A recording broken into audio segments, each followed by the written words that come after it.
Ξέρετε, υπάρχει σε εξέλιξη αυτή η διαδικασία που έχει επιλέξει η κυβέρνηση με την Τουρκία.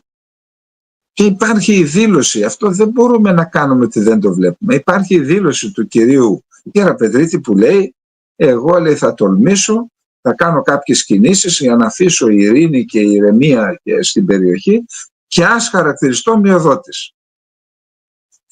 Αυτό τώρα είναι προαναγγελία εθνικής υποχώρησης, μειοδοσίας. Δεν μπορεί αυτό να μείνει αναπάντητο. Θα έπρεπε ο κύριος Μητσοτάκης να ανησυχεί εάν δεν αντιδρούσε η κοινωνία και τα κόμματα και η πολιτική αλλά και η ίδια η κοινωνία. Και όχι να ονομάζει όσους αντιδρούν, όσους μιλούν για μειοδοσία, μα δεν μιλούμε εμείς για μειοδοσία. Μίλησε ο κύριος Γεραπετρίτης και αν ήθελε να μην μιλάμε για μειοδοσία έπρεπε μετά από αυτήν την δήλωση Γεραπετρίτη να τον καλέσει και να το πει φέρε την παραιτησή σου και τράβα σπίτι σου και γίνει ξανά καθηγητής. Όσο δεν το κάνει, είναι το λογικό και το υγιές να υπάρχουν αντιδράσεις και να λένε ή είστε μειοδότες ή πέστε μας τι εννοείτε όταν λέτε θα με λένε μειοδότη. Όταν όμως ο Έλληνας Πρωθυπουργός παρόλα αυτά, χωρίς να τον αποσύρει, καθιβρίζει ένα μεγάλο μέρος της ελληνικής κοινωνίας ονομάζοντας το πατριώτες της φακής ή θα το βάλουν στα πόδια αν γίνει κάτι, θα βάλουν την ουρά στα σκέλια αν γίνει κάτι, προσέξτε, συμπεριλαμβάνει και εμάς. Και εμείς δεν το βάλαμε στα σκέλια. Και σφαίρες φάγαμε από τους Τούρκους και λυπάμαι που το λέω, αλλά τι να κάνουμε, δηλαδή να μπούμε στα τσουβάλια που μας τσουβαλιάζει ο Μητσοτάκης. Και το 1988, διοικητής ύλης στη Μυτιλήνη, έβαλα τους στρατιώτες μου, θα θυμούνται, κάποιοι βλέπουν και τις εκπομπές, σχεδόν τους όρκισα και ήμασταν αποφασισμένοι όλοι να πέσουμε μέχρι και ο τελευταίος εκεί. Ποιος βάζει την ουρά στα σκέλια? Πού το βρίσκει αυτό το θράσος και αυτή την απίθμενη ατιμία που κάνει ο Πρωθυπουργός να χαρακτηρίζει όποιος αντιστέκεται και όποιος αντιδρά σε αυτό που ετοιμάζεται στο Αιγαίο ως πατριώτες της φακής και ότι θα το βάλουμε στην ουρά στα σκέλια. Και ποιος θα πολεμήσει, ο Γεραπετρίτης? Θα πολεμήσει ο Σκέρτσος? Ποιος άλλος έχει εκεί δίπλα του? Ή ο ίδιος ή τα παιδιά του θα πολεμήσουν? Ξέρετε ποιοι θα πολεμήσουν? Θα πολεμήσουν οι απλοί Έλληνες και αυτοί που καταέκλεψαν τον πλούτο του ελληνικού κράτους, επειδή τα έχουν και έξω, αυτοί θα βάλουν την ουρά στα σκέλια. Και είναι ντροπή να ακούγονται τέτοιες λέξεις. Ο Πρωθυπουργός είναι Πρωθυπουργός όλων των Ελλήνων. Είναι ντροπή να ακούγονται τέτοιες. Είναι βαθύτατη και βαρύτατη ατιμία. Αλλά μάλλον καταλαβαίνει ότι αυτό που πάει να κάνει θα έχει τεράστιες αντιδράσεις, ίσως να του στοιχήσει και ό,τι έχει κάνει μέχρι τώρα και γι' αυτό αντιδρά με αυτόν τον τρόπο. Έγραψε ένα κείμενο γι' αυτό. Για να δούμε λοιπόν πού πάει το πράγμα. Ο Έλληνας Πρωθυπουργός κύριος Κυριάκος Μητσοτάκης, ευρισκόμενος στις Βρυξέλλες και απαντώντας σε ερώτηση δημοσιογράφου για τις επικρίσεις που δέχεται η κυβέρνηση στο θέμα του συνεχιζόμενου διαλόγου με την Τουρκία, εξανέστη και απάντησε ως εξής. Διαπιστώνω ότι υπάρχουν πολλές εξαιρετικά ακραίες φωνές στην Ελλάδα από κόμματα τα οποία βρίσκονται στα δεξιά της Νέας Δημοκρατίας, τα οποία περίπου κατηγορούν την κυβέρνηση, εμένα, τον Υπουργό Εξωτερικών, ότι είμαστε μειοδότες. Γιατί κάνουμε γιατί συζητάμε με την Τουρκία. Αναρωτιέμαι, πού ήταν όλοι αυτοί οι υπερπατριώτες όταν εμείς προστατεύαμε τα σύνορα της Ελλάδας στον Εύρο?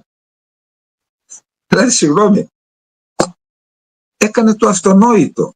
Πήγαν οι Τούρκοι να μπουν μέσα και τους σταμάτησε η αστυνομία.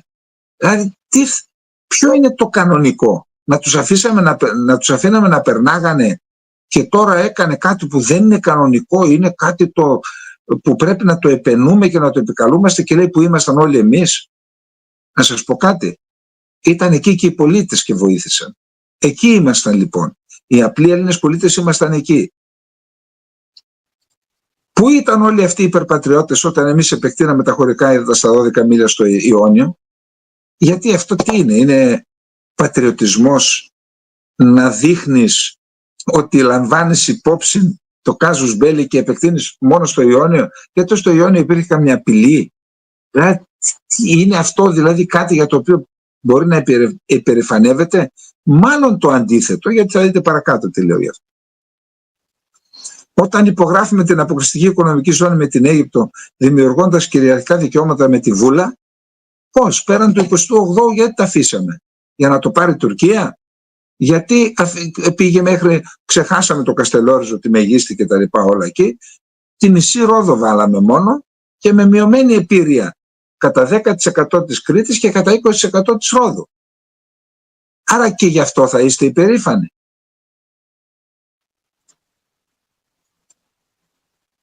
Λες και υπέγραψα ΝΑΟΣ με την Κύπρο. Γιατί γι' αυτό θα μπορούσες να πεις, να, το έκανα, δεν το έκανα, ναι, το έκανα εγώ. Πού ήταν όλοι αυτοί οι υπερπατριώτες όταν αγοράζαμε μπελάρα τα Ραφάλ, όταν κάναμε την παραγγελία για τα F-35? Πάμε λοιπόν. Συνεχίζοντας, αναφέρθηκε σε πατριώτες της φακής και σε εκείνους που θεωρούν τους εαυτούς τους πιο πατριώτες από ό,τι είμαστε όλοι εμείς. Υποψιάζουμε ότι σε μια πραγματική κρίση θα ήταν οι πρώτοι που θα έβαζαν την ουρά στα σκέλια. Καλά, ποιος τα λέει αυτά? Δηλαδή, όταν ένας πολίτης ασκεί το δικαίωμα που του δίδεται ως πολίτης να ασκεί κριτική, να κάνει κριτική σε αυτά που βλέπει, γιατί δεν του αρέσουν. Αυτό από ποιος που τον κατατάσσει εκεί που λέει και ότι θα βάλουν την ουρά στα σκέλια? Τι είναι αυτά? Πριν από λίγο σας διάβασα την ποιότητα του Πελίτη και του Θεοδωράκη, δύο πνευματικών ογκολήθων, και πάρτε τώρα εσείς ποιότητα ανθρώπου που κυβερνά την Ελλάδα. Ελάτε εδώ παρακάτω να δείτε τι του λέω. Καταρχάς, ο πρώτος που μίλησε για μειοδοσία είναι ο ίδιος ο κύριος Γεραπετρίτης, ο οποίος σε συνέντευξη στον Παύλο Τσίμα στο ραδιόφωνο του Sky είπε επιλέξει τα εξής: αν είναι να αφήσω μια μεγάλη παρακαταθήκη για τη χώρα μου, για τις επόμενες γενιές, να είναι η γειτονιά η οποία θα είναι ήρεμη, μια Ελλάδα της αυτοπεποίθησης, της σταθερότητας και της υπερηφάνειας, ας χαρακτηριστώ και μειοδότης. Ο ίδιος είπε για μειοδοσία. Άρα, αφού το είπε ο ίδιος, τι θα πει ο κόσμος? Δεν θα πει, γιατί λέτε ότι είστε μειοδότες? Άρα, όταν ο ίδιος υπουργός εξωτερικών είναι αυτός που προαναγγέλει μειοδοσία, τότε το περίεργο και το επικίνδυνο για τη χώρα θα ήταν να μην υπάρχουν οι φωνές που αντιδρούν στην επερχόμενη εθνική μειοδοσία. Ο εκνευρισμός και τα βέλη του κ. Μητσοτάκη μάλλον θα έπρεπε να στραφούν κατά εκείνου που προανήγγειλε τη μειοδοσία, υπό την προϋπόθεση ότι κάτι τέτοιο δεν έχει τύχει της έγκρισής του προηγουμένως. Αν έχει δώσει την άδειά του για τα πεπραγμένα ή τα σχεδιαζόμενα του κ. Γεραπετρίτη, τότε κρίτον του λαλήν το σιγάν. Πάμε παρακάτω.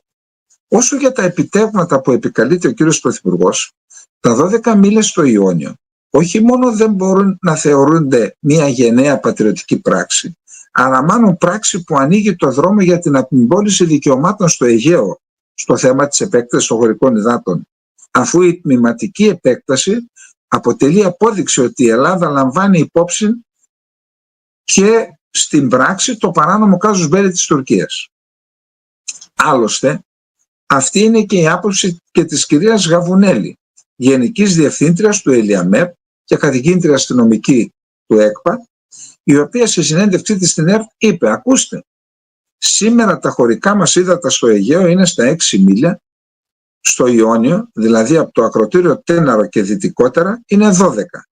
Είναι μια πολύ σημαντική εξέλιξη το γεγονός ότι αποφασίσαμε μια στιγμή ότι η χώρα δεν χρειάζεται να έχει ενιαίο εύρος οικιαλίτιδας ζώνης και επομένως σπάσαμε αυτή τη διαφορά. 12 δυτικά, ανατολικά 6. Δηλαδή θεωρεί ότι είναι πράξη πατριωτική η κυρία Γαβουνέλη το γεγονός ότι σπάσαμε τη διαφορά και ότι δεχτήκαμε να μην έχουμε παντού 12 μίλια. Αυτό είναι που προετοιμάζουν λοιπόν. Μας το είπε η κυρία. Η κυρία μας το είπε. Άρα γιατί να μην εξανίσταται ο κόσμος? Πρέπει να σκέφτεται σαν και εσάς, κυρία Μητσοτάκη, που μας βάζεις, θα βάλουμε εμείς την ουρά στα σκέλια. Μπαροτοκαπνισμένη, μια ζωή στους αγώνες, θα βάλουμε εμείς την ουρά στα σκέλια και δεν θα τη βάλετε εσείς, οι οποίοι τι έχετε να επικαλεστείτε? Τι έχετε να επικαλεστείτε? Και πόσοι άλλοι, δηλαδή, δεν μιλάω προσωπικά, και πόσοι άλλοι που έφαγαν τα βουνά επί δεκαετίες να κάνουν ασκήσεις στα χιόνια, στις βροχές, για να προετοιμάζουν την Ελλάδα να είναι έτοιμη να αντιμετωπίσει την Τουρκία. Το βάλουν εμείς στα σκέλια. Και δεν θα το βάλουν οι Τζιφιόγκοι.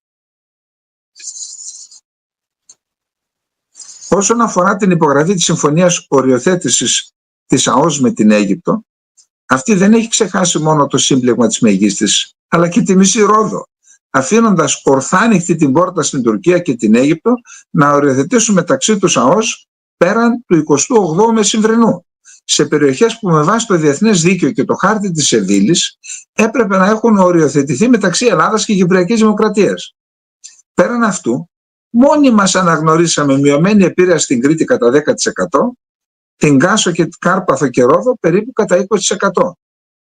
Το γεγονός ότι δεν οριοθετήθηκε ΑΟΣ ανατολικότερα του 28ου Μεσημβρινού δίνει ζωτικό χώρο στην Τουρκία για να συνεχίσει τις παράνομες διεκδικήσεις της. Όσον αφορά τις παραγγελίες των οπλικών συστημάτων, αυτό είναι σωστή και επιβεβλημένη ενέργεια, αλλά όπλα χωρίς εθνικό σχέδιο και αποφασιστικότητα για υπεράσπιση των εθνικών δικαίων, της εθνικής κυριαρχίας και των κυριαρχικών δικαιωμάτων καταλήγουν να είναι πανάκριβα αγορασμένα παλιοσίδερα. Τέλος, να παραθέσουμε απόσπασμα της συνέντευξης που έδωσε χθες ο συνομιλητής του κ. Γεραπετρίτη, ο Χακάν Φιντάν, στο Haber Global, στην οποία συνέντευξη, πέραν το ότι μιλά προσβλητικά για την Ελλάδα, λέει διάφορες ανοησίες, την έχω ολόκληρη, την άκουσα, καλά, και ανέβηκε η πίεσή μου φυσικά, διότι λέει η Ελλάδα στην ουσία είναι υπάρχει η εξωτερική πολιτική της Ελλάδας, λέει, με εξαίρεση ένα διάστημα που ασχολείται με τα Σκόπια, ασχολείται μόνο με την Τουρκία. Πανέξυπνος ο άνθρωπος. Δηλαδή, αν απειλείται η Ελλάδα, με ποιον πρέπει να ασχολείται, με τη Φιλανδία? Μας μιλάει απαξιωτικά, ενώ εμείς είμαστε πλανητική δύναμη κτλ. Τέλος πάντων, ακούστε τι είπε.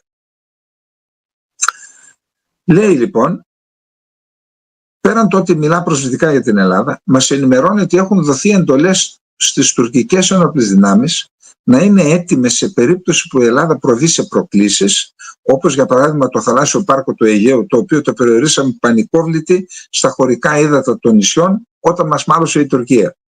Ιδού λοιπόν τι είπε. Πώς μπορούμε να εξελίξουμε αυτή τη διαδικασία σε πρακτικές λύσεις με την Ελλάδα, λέει. Διότι υπάρχει ένα σύμπλεγμα προβλημάτων μεταξύ μας, δηλαδή οι θαλάσσιες περιοχές, οι εναερίες περιοχές, η υφαλοκρηπίδα, το πρόβλημα των μειονοτήτων, δηλαδή το πρόβλημα της τουρκικής μειονότητας, το πρόβλημα της μουσουλμανικής μειονότητας. Υπάρχουν προβλήματα που αφορούν τη λατρεία εκεί, υπάρχουν προβλήματα που αφορούν το διορισμό του μουφτή, υπάρχουν προβλήματα που αφορούν την εκπαίδευση, υπάρχουν θέσεις που έχουν πάρει και οι δύο χώρες στην Κύπρο, υπάρχουν θέματα που αφορούν τη Μεσόγειο, θέματα που αφορούν το Αιγαίο. Εννοώ, υπάρχει ήδη ένας μεγάλος πόλεμος που γίνεται στον Εύξηνο Πόντο και αυτή η ηρεμία στο Αιγαίο είναι τόσο πολύτιμη, είναι ανάγκη να δράσουμε συνειδητά και υπεύθυνα. Αλλά όλοι γνωρίζουν ότι ο στρατός μας είναι έτοιμος να αποκρούσει οποιαδήποτε πρόκληση, όπως τα θαλάσσια πάρκα που τα πήραμε πίσω. Έχει λάβει ο στρατός σχετικές οδηγίες. Έχει λάβει ο στρατός σχετικές οδηγίες. Σου λέει, σε περίπτωση που κάνουν πίσω οι Έλληνες, αρχίστε. Αλλά η προτεραιότητά μας είναι πράγματι να προωθήσουμε τα συμφέροντά μας με διπλωματικό τρόπο. Λοιπόν, τι να πω τώρα, για πέστε μου. Τι να πω, πραγματικά λυπάμαι για την πατρίδα μας. Λυπάμαι για την πατρίδα μας γιατί είχε τόσο μεγάλους άντρες και γυναίκες που δύο σας ανέφερα πριν από λίγο και φτάσαμε σε αυτή την κατάντια σήμερα. Και λέει και κάτι άλλο, είπε στη συνέντευξή του, έχω τονίσει πολλές φορές ο κ. Μητσοτάκης ότι έχει βελτιωθεί η συνεργασία μας με την Τουρκία στο επίπεδο του προσφυγικού μεταναστευτικού. Αυτό αφορά όμως την επιχειρησιακή διάσταση και την καλύτερη συνεργασία μεταξύ των κρατικών αρχών Ελλάδας και Τουρκίας και κυρίως τη μεγαλύτερη συνεργασία με το λιμενικό. Όμως έχετε δίκιο να επισημαίνετε ότι οι επιστροφές στην Τουρκία δεν γίνονται και θα πρέπει να γίνουν και προφανώς αυτό είναι ένα ζήτημα το οποίο μας απασχολεί. Το θίγουμε στην Τουρκία. Δεν είμαστε μόνο εμείς αυτοί που το θίγουμε και πιστεύω ότι είναι ένα ζήτημα το οποίο πρέπει να επιμείνουμε. Δηλαδή, την Τουρκία την πληρώσαμε με 10 δισεκατομμύρια είχε υποχρέωση να παίρνει πίσω τους μετανάστες που έρχονται στην Ελλάδα και δεν εγκρίνεται το αίτημα για άσυλο, δεν έχει πάρει κανέναν και το περνάει έτσι, απαλά. Γιατί δεν καταγγέλει στην Τουρκία λοιπόν? Να πεις στην Ευρωπαϊκή Ένωση βέτο, ούτε €1 στην Τουρκία αν δεν αρχίσει να τους παίρνει ξανά. Και ό,τι άλλο. Γιατί και ποια βελτίωση έχεις? Τώρα διαβάζω 70 ξανά στη Ρόδο, έχει γεμίσει η Ρόδος κάθε μέρα. Ποιος τους στέλνει αυτούς? Γιατί δεν καταγγέλει στην Τουρκία? Για να μην χαλάσει η σούπα αυτών που ετοιμάζεται στο Αιγαίο τη μειοδοσία.